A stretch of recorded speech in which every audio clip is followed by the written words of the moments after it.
Top quality और consistent performance के लिए सिर्फ सिल्वर पंप्स। टॉप क्वालिटी और कंसिस्टेंट परफॉर्मेंस के लिए सिर्फ सिल्वर पंप्स, नाम याद रखना। नमस्कार, मी शिराळ्यातला रहिवासी विद्याधर विजयराव कुलकर्णी शिराळ्यातलाच असून आज जो आपल्या नागपंचमीचा प्रश्न इथं आपल्या सर्व माध्यमांच्या ह्याच्यातून उपस्थित आपल्या जे लोकप्रतिनिधी आहेत माननीय सत्यजित देशमुख भाऊ यांनी जो उपस्थित केलेला आहे त्यामधून त्या आज शिराळकरांना एक अशी खरंच एक अपेक्षा निर्माण झालेली आहे की ह्याच्यामध्ये काहीतरी कोणतर काम करत आहे।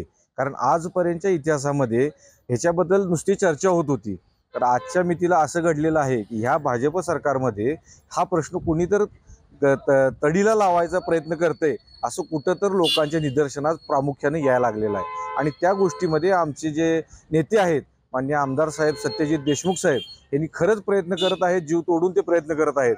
आणि हा प्रश्न आमच्या सर्व शिराळकरांच्या दृष्टिकोनातून अतिशय जीवाभावाचा आहे की जेणेकरून ह्या नागाला आमच्या इथल्या आया बहिणी आहेत त्या सर्व भाऊ मानतात।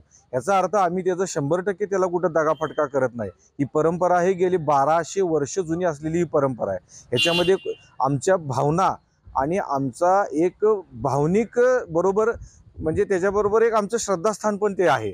त्यामुळे हिथं कुठलाही राजकीय खटाटोप न करता जे काय सर्वांनी एकत्र येऊन हे जे काय प्रयत्न चालू आहे त्याला सगळ्यांनी साथ देणं गरजेचं आहे। आणि आमच्या शिराळकरांचा जो मनातला भावनाचा जो श्रद्धेचा जो प्रश्न आहे तो 100% कुठंतर निकालात निघल अशी आम्हाला आता कुठंतर आशा पण निर्माण झालेली आहे आणि मनात एक कुठंतर पालवी फुटलेली आहे।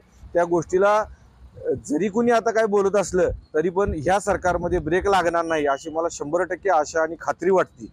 आणि हा प्रश्न मार्गी लागून शिराळकरांचा जो एक हे आहे म्हणजे बरेच दिवस प्रलंबित 2002 पासून पडलेला जो प्रश्न प्रलंबित आहे तो मार्गी लागल, आमच्या शिराळ्याला गतवैभव प्राप्त होईल आणि त्या वैभवामधून शिराळाचा जो इतिहास आहे तो संपूर्ण जगाच्या समोर कुठेतरी मांडला जाईल। आणि त्यामुळे आमच्या शिराळकरांचं एक मनाचं खूप मोठं समाधान मिळेल। त्याबद्दल मी धन्यवाद देतो आणि आमच्या आमदार साहेबांना पण धन्यवाद देतो त्याबद्दल। आणि तुम्ही जे इथं आज माझी मुलाखत घेतली त्याबद्दल तुम्हाला सगळ्यांचा मी धन्यवाद व्यक्त करतो।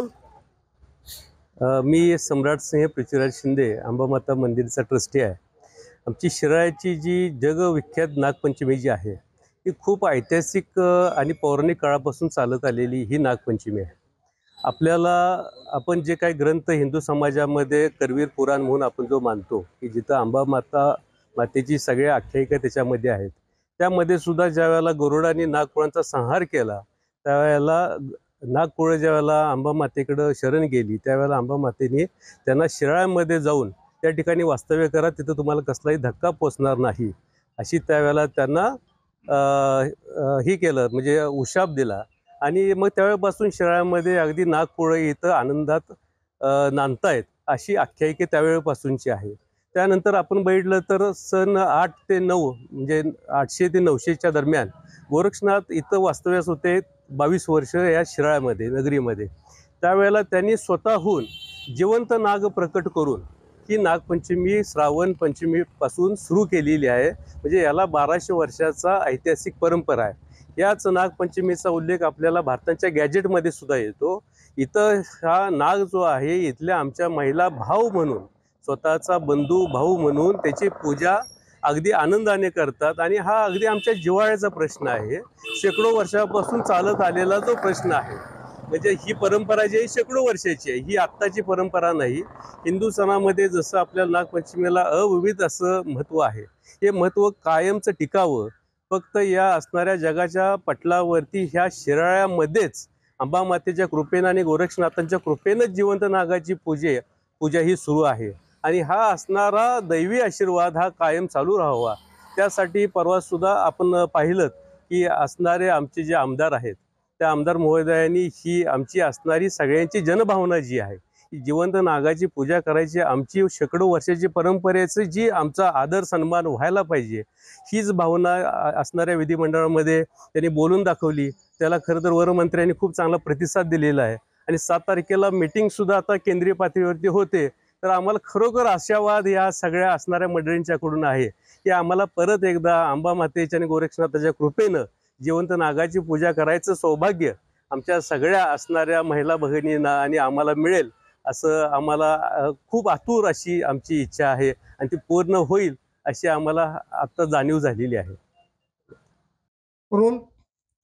सत्यजित भाऊ देशमुखनी आमच्या आमदारांनी आज इथं पावसाळी अधिवेशनमध्ये विषय मांडलेला आहे आणि त्याच्या आधी अमित शहानी आम्हाला शब्द दिलेला आहे की आम्ही पंचमी तुमची पहिल्यासारखी चालू करू म्हणून.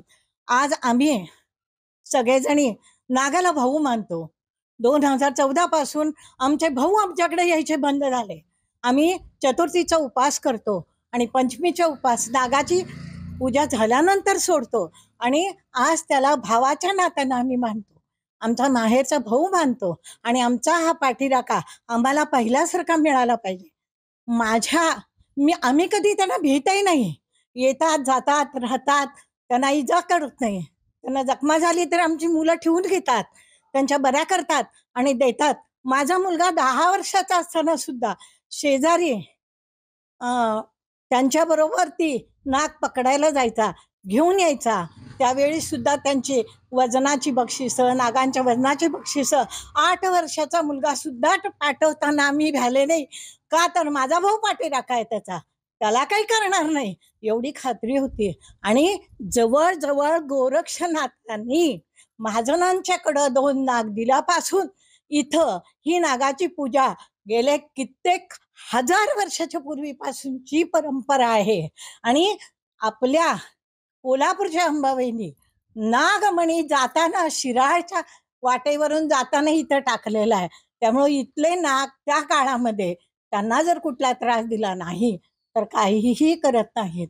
आणि पहिल्याप्रमाणे माझे भाऊ माझ्या घरी यावेत आणि ती पूजा करावी. आम्हाला आमच्यातला प्राण गेल्यासारखा वाटतोय. आम्हाला ह्या पंचमीला हे जर वैभव आम्हाला परत मिळालं तर आम्हाला इतका आनंद होईल की आमचं पूर्णपणे आमच्या इच्छा पूर्ण झाल्याचं, आम्हाला खरोखरी परमेश्वर भेटलेल्याचा आम्हाला आनंद होईल. आणि आमच्या भावाने आमच्या घरी यावं. आम्ही माहेरवासनी भाऊ मानतो आम्ही त्यांना आणि त्यांची पूजा करून त्यांचे आशीर्वाद घेतो. पाठचा भाऊ पाठीवर आला असं मला वाटेल आणि एवढं व्हावं एवढीच इच्छा आहे आमची. ते काही नाही. आम्हाला 14 वर्षापासून शिराळं वाटेना. 14 सालापासून आम्हाला आमचं शिराळं वाटेना.